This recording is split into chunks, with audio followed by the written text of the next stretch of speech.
So, two-way player, correct? Yeah. So just being in that role, I think last season the two-way guys got more time early. So what are you looking to do with the opportunities you have?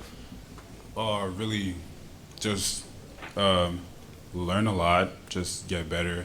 And then I'm really looking forward when they're going to call me up and stuff like that, just to having more opportunities and stuff. So I just can't wait and just, yeah. Being a two-way player, have you gotten any advice from Deontay about how to stay ready for when they do call you up? Yeah, well, we talked since at Summer League. He was telling me just to always be ready, and then you never know when it's going to come. You never know when the opportunity is going to be in front of you. So just always keep working and just stay ready.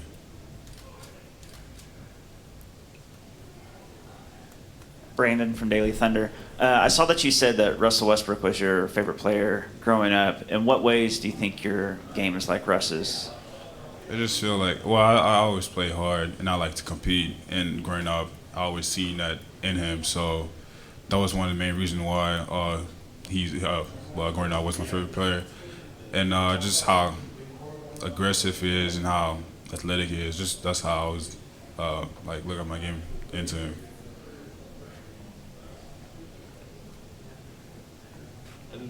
What impresses you about it, that you'd say Russell's your favorite player growing up? It's interesting. So what impresses you about Chris Paul? Because they're both future Hall of Famers, they're both great players, but they're just completely different players. So what impresses you about your new teammate?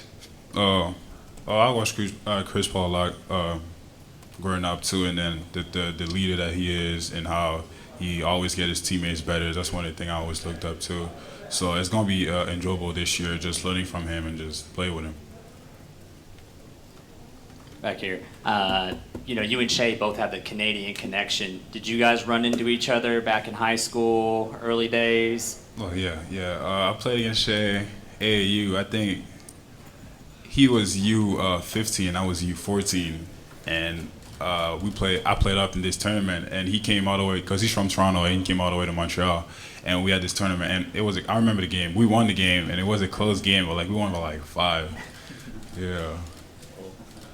What is your mindset going in, and how do you keep yourself ready? Well, my mindset going in is always just be ready to compete, play hard, learn a lot, and really wait for my opportunities to show, and then just really be ready to just play hard and just do what I'm doing. Lou, what was your draft day experience like? Because you're mocked to be picked. And then you weren't picked, and then almost immediately, you were on the Thunder, basically. So what was your experience like on draft day? It was definitely a tough day.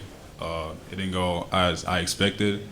And, when it happened, as soon as right after I was almost in the draft when towards the end of the draft, Sam Presti called me, and then we had a conversation. And then for me, it was no hesitation. I just remember coming in here for my pre-draft workout, and Thunder was a team that I always watched when I was growing up. So there was really no hesitation. Then I was here right away the next day. Anything else? One question, not even my list. Being Canadian, I wonder if you have an NHL team you follow, and who? And did you ever play? I played hockey a little bit growing up with some of my friends, but it wasn't nothing serious. And the Montreal Canadiens, I haven't watched them play a lot this past few years. But I remember when I was young, that's the team. One of my good friends, I used to go to his house because it was just fun going over there. And then his dad had a good mood when the Canadiens was winning, and when he was losing, he had a bad mood. Just always something that sticks to my head.